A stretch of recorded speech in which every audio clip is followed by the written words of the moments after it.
E ao sairmos dali, dessa localidade, voltamos para a região lá da Barra do Duia. Nós tinha a nossa mudança, eram uns panos, né? E tinha uma cabrita, uns porcos, umas galinhas. E foi levado em cima de animal, essa mudancinha. Fomos morar numa região de mata, mais na beira do rio lá. Foi mudado de situação de vida. Foi para melhora. Era mais perto para puxar água. O rancho continuava o mesmo.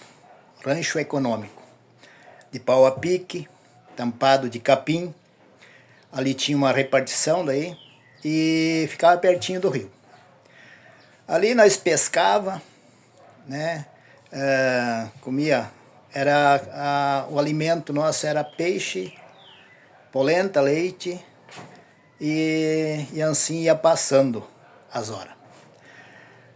Ali com o tempo, moramos uns tempos na beira do rio, e daí foi mudado, por causa de medo de enchente, foi mudado mais longe, mais para cima.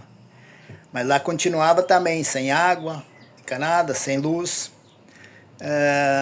E daí puxava a água lá do rio, que dava aí torno de uns 300 metros, 400 metros, puxava a água lá do rio daí.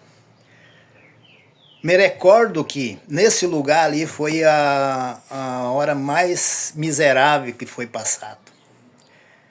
Recordo-me que de pegar punhado de farinha de milho na mão e sair comendo, por não ter outra coisa para comer, não tinha o sal para botar. Recordo-me que saía dali, uns 600 metros longe, tinha um vizinho e ia lá pedir fogo. A situação era tão caótica que ia lá pedir fogo todos os dias. E daí aconteceu vezes de estar vindo na corrida, né, para não deixar apagar aquele tiçãozinho, aquelas brasas, e trupicar num pique, era um pique, a estradinha, e virar com aquilo ali, ter que retornar, pedir de novo. Criança, então fazia esse trajetório, vivia nessa situação.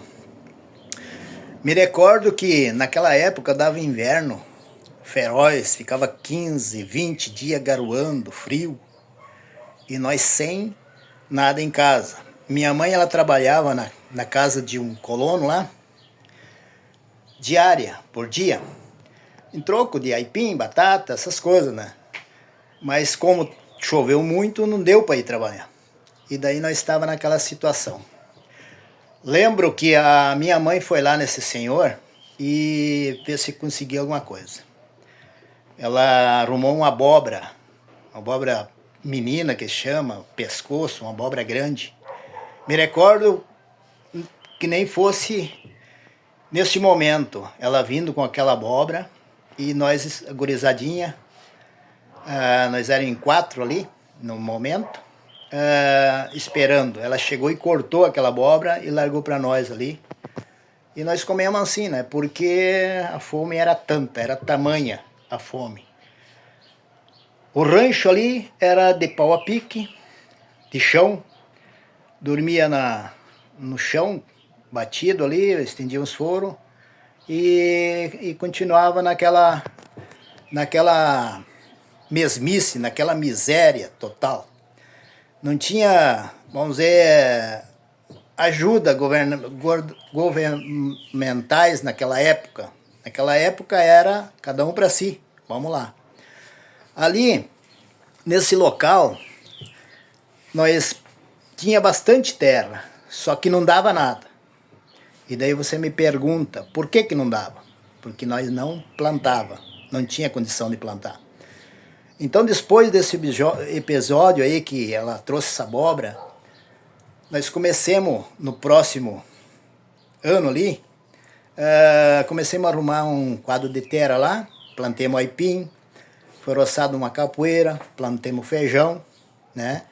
E daí já no próximo inverno nós estava bem alimentado, né? Nós tinha aquele alimento. Pescava e continuava naquela luta. Me recordo que nessa época ali, eu devia ter lá meus 6, 7 anos, em torno disso aí, e nós saía dali e ia até Pouso Novo, dá uns 7 quilômetros a 8 quilômetros lá daquela região, e a Pouso Novo, ia indo pedindo, estrada fora, pedia para um, pedia para outro, nas casas, pedia um pão, pedia, né? E nós ia lá pedir esmola nessa cidade de Pouso Novo. E lá ficava, pedindo roupa, pedindo calçado. Recordo que o meu primeiro calçado foi um par de conga. E lá ficava, na rua, lá pedindo.